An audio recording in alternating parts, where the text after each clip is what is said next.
तलावार आणि आज आपण बघणार आहोत कन्सोलिडेटेड फायनान्शियल स्टेटमेंट. सगळ्यात आधी आपण कन्सेप्ट समजून घ्या. आपल्या कन्सेप्टच्या एक्झाम्पलमध्ये आहेत कंपनी ए आणि कंपनी बी. एक कंपनी आहे ए, एक कंपनी आहे बी. काय केलेत, ए जी कंपनी आहे तिने ना बीचे जे शेअर्स आहेत ते विकत घेतलेत. आता आपण कन्सोलिडेटेड बघायला त्याच्यामध्ये असते होल्डिंग आणि सबसिडरी. जेव्हा एखादी कंपनी होल्डिंग तेव्हाच होती जेव्हा ती दुसऱ्या कंपनीचे मोर दॅन 51% शेअर्स विकत घेते. तर हे जी सबसिडरी आहे हिचे मोर दॅन 51 शेअर्स याच्याकडे आहेत म्हणून ह्याला म्हणतात होल्डिंग, ह्याला म्हणतात सबसिडरी. बरं, कन्सोलिडेटेड फायनान्शियल स्टेटमेंट म्हणजे काय? त्याच्यामध्ये एक येते बॅलन्स शीट, एक येते इन्कम स्टेटमेंट. आता हे सपोज टू ही बॅलन्स शीट, यांची बॅलन्स शीट बनत असेल तर याच्यात फक्त एचेच असतील, फक्त एचेच शेअर कॅपिटल वगैरे असेल. आता याने काय केलं आहे, बीचे पण विकत घेतलेत म्हणजे बीचे पण जे शेअर्स कॅपिटल आहेत ते एचे झाले. मग यांच्या नवीन बॅलन्स शीटमध्ये काय येतील, ए प्लस बी अशी येतील. तर त्याच्यामुळं काय करायचं आहे, आपल्याला नवीन तयार करायची. हे जे बॅलन्स शीट आपण तयार करायला आणि मी हे जे एवढं कॅल्क्युलेशन दाखवलं हे फक्त शेअर कॅपिटलचं आहे. याच्यामध्ये फक्त हे जे आहेत हे नवीन कंपनीचे शेअर्स ॲड होतील. बरं, याच्यामध्ये दोन सगळ्यात मेन कन्सेप्ट, एक असतात होल्डिंगचे पर्सेंटेज, एक असतात मायनॉरिटीचे पर्सेंटेज. असं लक्षात ठेवायचं, जे मोठे आहेत ते होल्डिंग पर्सेंटेज, जे लहान आहेत ते मायनॉरिटीचे पर्सेंटेज. याच्यानंतर आपण बघूया एक क्वेश्चन. ह्याची क्वेश्चन आहे मी हे ICIच्या मॉड्यूलमधून घेतला आहे. तुम्ही ICIचं मॉड्यूल डायरेक्ट ऑनलाईन काढू शकता. Consolidated financial statement ICI PDF टाकायचं, मग पहिली जी लिंक येईल त्याला क्लिक करायचं. त्याच्यामध्ये सेकंड मॉड्यूलमध्ये 10 नंबरचा जे युनिट आहे त्याच्यातलं मी 8वा क्वेश्चन सांगते आहे. हा क्वेश्चन आहे. त्याच्यानंतर मग आपल्याला क्वेश्चनमध्ये ॲडिशनल इन्फॉर्मेशन दिलेली आहे. H limited acquired the share of S limited.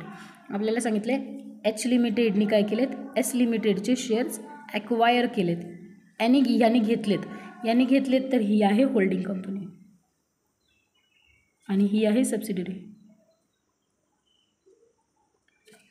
आता क्वेश्चनमध्ये नंतर काय सांगितलं आहे, of S limited as on 1/7/2021 and profit and loss account of S limited was. Acquisition वेगळ्या डेटला झाले आणि आपल्याला जे प्रॉफिट अँड लॉस अकाउंट देते ते वेगळ्या डेटचं द्यायला. आपल्याला स्टार्टिंगला पण दिलं आहे एक बॅलन्स क्लोजिंगचं. हे क्लोजिंगचं बॅलन्स आहे प्रॉफिट अँड लॉस अकाउंटचं. हे ओपनिंगचं बॅलन्स आहे प्रॉफिट अँड लॉस अकाउंटचं 30,000चं. तर आपल्याला सांगितलं prepare consolidated balance sheet of S limited and it's subsidiary as on 31 March 2022. आपण याचा डायरेक्ट आन्सर बघूया. आन्सर बघायच्या आधी एक फॉर्मॅट बघूया. हे फॉर्मॅट खूप इम्पॉर्टंट आहे. जर का तुम्हाला फॉर्मॅट माहीत नसेल तर हे फॉर्मॅट पाठ करायला पाहिजे, कारण का क्वेश्चनमध्ये आपल्याला आन्सर सॉल्व करताना हे फॉर्मॅटच तयार करायचं असते. सगळ्यात आधी लिहायचं consolidated balance sheet as on. जे पण क्वेश्चनमध्ये जे लाईन मेन्शन केलेली असते प्रिपेअरच्या समोर जितकी पण लाईन दिली ही पूर्ण लाईन आपल्याला आन्सरमध्ये जशाला तशी लिहायची. आपण इतकी लाईन लिहिली. त्याच्यानंतर पर्टिक्युलर्स, नोट नंबर, अमाऊंट, त्याच्यामध्ये इक्विटीज अँड लायबिलिटीज, त्याच्यामध्ये पहिलं शेअर होल्डर्स फंड, त्याच्यामध्ये फर्स्ट वन शेअर कॅपिटल, त्याच्यानंतर रिझर्व अँड सरप्लस, त्याच्यानंतर मायनॉरिटी इंटरेस्ट, मग करंट लायबिलिटीज, त्याच्यानंतर टाकायचं टोटल. मग इथं असेटमध्ये पहिलं नॉन करंट असेट, त्याच्यात पहिलं PP. जर का क्वेश्चनमध्ये गुडविल आलं, PPच्या खाली काय करायचं, एक फॉर्मॅट बनवताना लाईन सोडायची, इथे एक लाईन सोडायची आणि खाली लिहायचं करंट असेट. जर का क्वेश्चनमध्ये चुकून समजा गुडविल आलं तर इथं लिहायचं इंटँजिबल असेट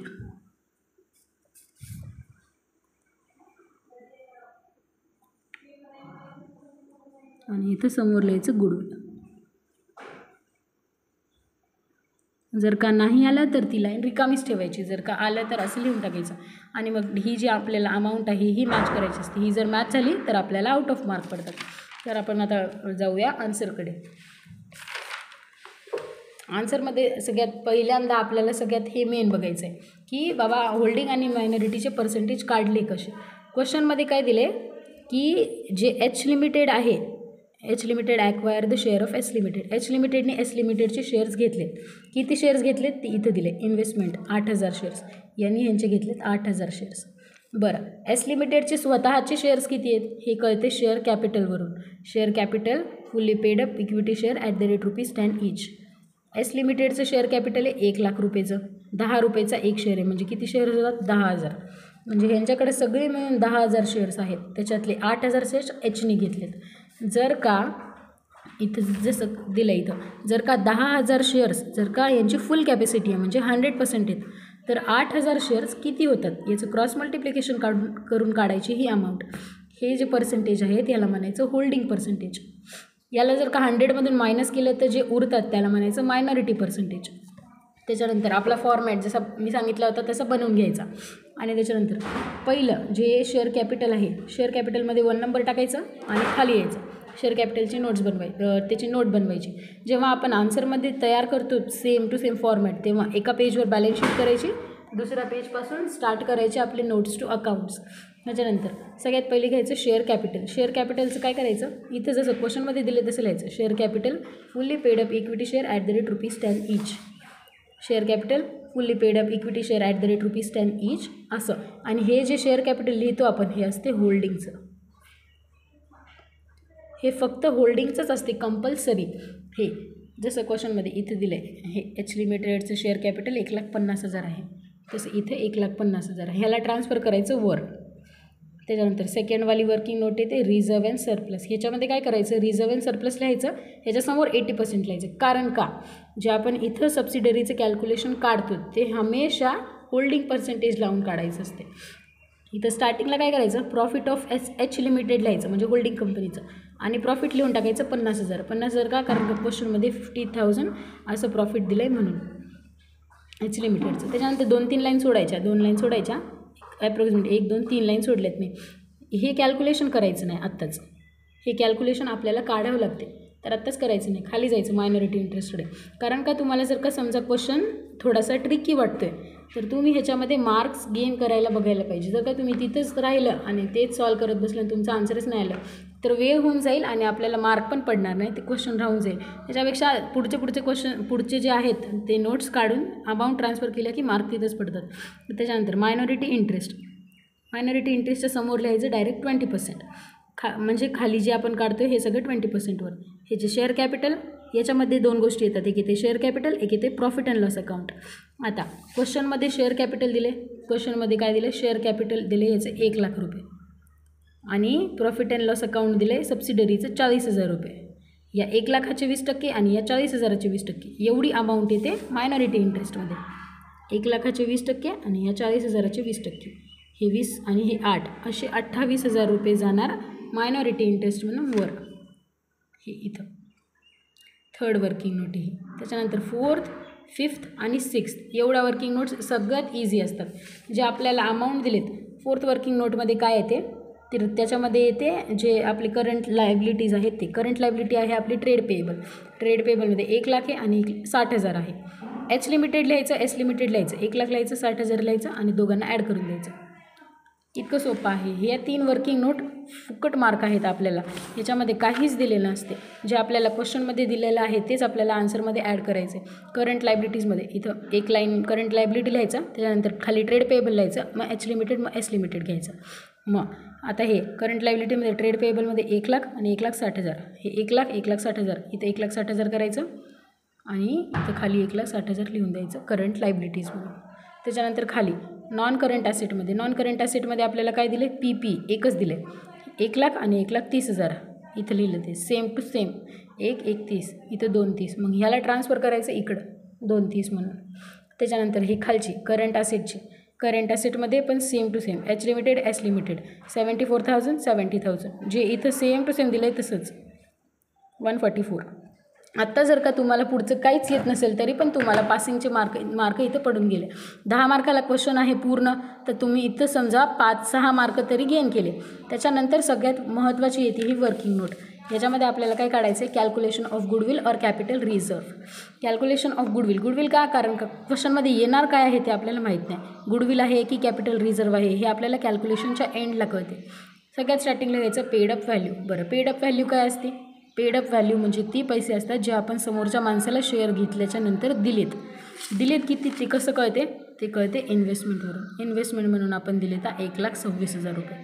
मग हे घ्यायचं पेड अप व्हॅल्यू म्हणून, पेड अप व्हॅल्यू. त्याच्यानंतर कॉस्ट ऑफ इन्व्हेस्टमेंट, क्वेश्चनमध्ये दिलं होतं का 10 रुपयाचा एक शेअर आहे, इन्व्हेस्टमेंट केली 8,000 शेअर्सवर, मग 8,000 गुणिले 10 असे 80,000 मायनस करायचे. त्याच्यानंतर जेव्हा आपण पेड अप व्हॅल्यू काढतो तेव्हा आपल्याला इन्व्हेस्टमेंट लेस करावं लागते आणि शेअर इन प्रॉफिट लेस करावं लागते.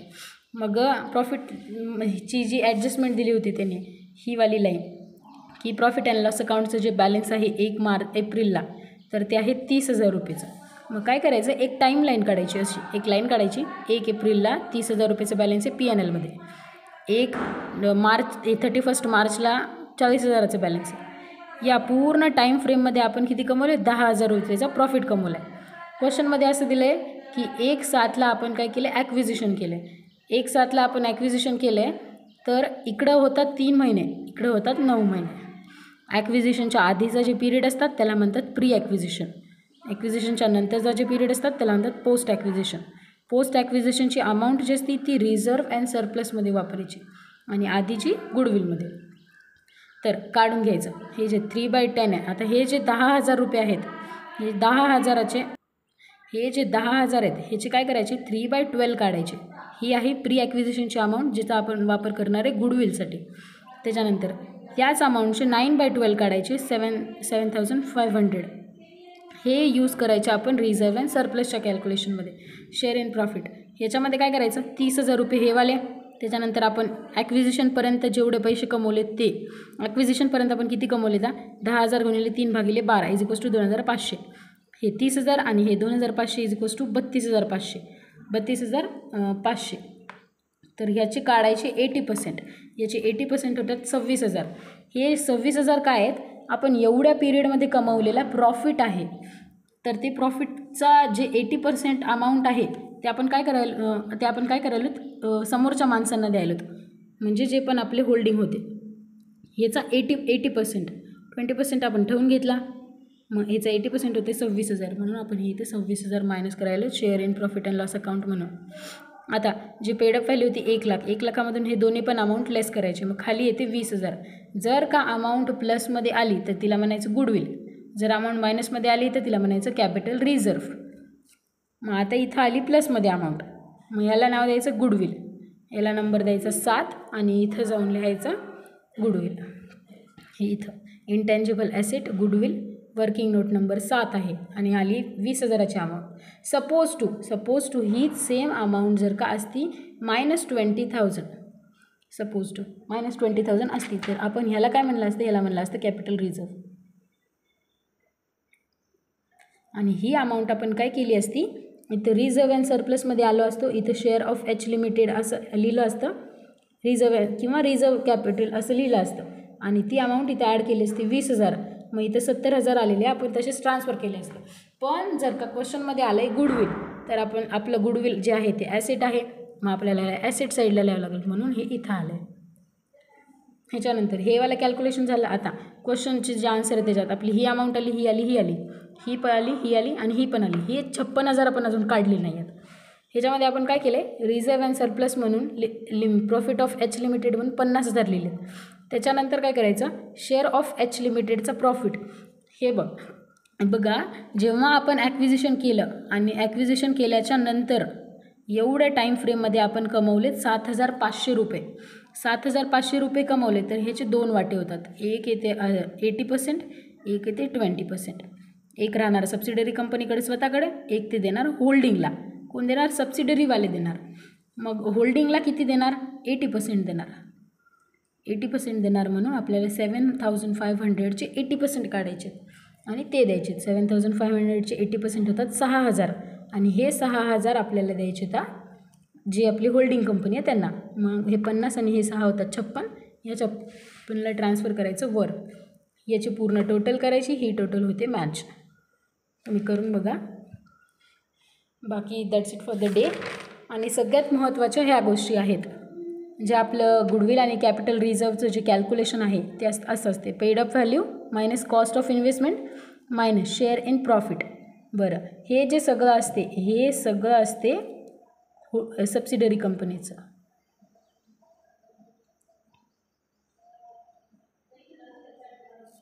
हे असते क्वेश्चनमध्ये गिवन. ही अमाऊंट आपल्याला फिगर आउट करायची असते. ही अमाऊंट आपल्याला फिगर आउट करायची असते. त्याच्यानंतर या अमाऊंटमधून हे 2 लेस करायचे असतात. मग खाली येणार फिगर. जे प्लसमध्ये आलं तर गुडविल, मायनसमध्ये आलं तर कॅपिटल रिझर्व्ह. गुडविलची काय ॲडजस्टमेंट होणार, ते असेट साईडला इंटँजिबल असेट म्हणून रेकॉर्ड करणार. जर कॅपिटल रिझर्व्ह आलं तर रिझर्व्ह अँड सरप्लसमध्ये आपण ते कॅपिटल रिझर्व्ह म्हणून ॲड करणार.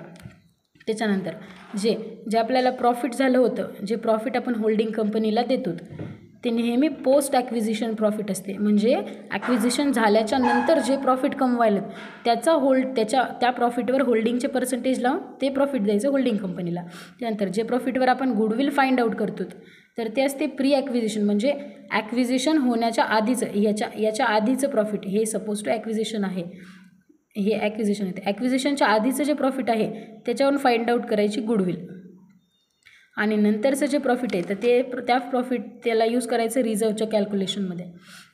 तर हे 1, हे 2, हे 3 पॉईंट लक्षात ठेवायचे आणि मग that's it for the day. Thank you so much.